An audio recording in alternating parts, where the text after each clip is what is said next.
And y'all dealerships be getting on my damn nerves because I be praying for a bitch AC unit and shit to go out come the summertime in Florida. Y'all be praying for that shit so y'all can just bust a bitch head to the white meat with these prices. Y'all just be charging out the ass. Oh, you know, I have to pay my tech. God damn, how much is your tech charging? Bitch, like, is it $50 a minute?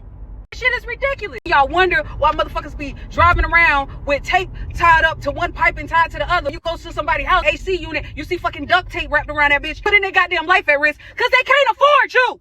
Overcharging. Then y'all have the audacity to be like, we have a discount. How much? 5%. Bitch, are you serious? Disrespect is through the roof, bro. It's through the roof. HVAC licensing y'all ass itching. Boy, y'all ready to use that motherfucking thing. It's almost time, ain't it? It's almost time to bust a bitch head, ain't it? How y'all sleep at night?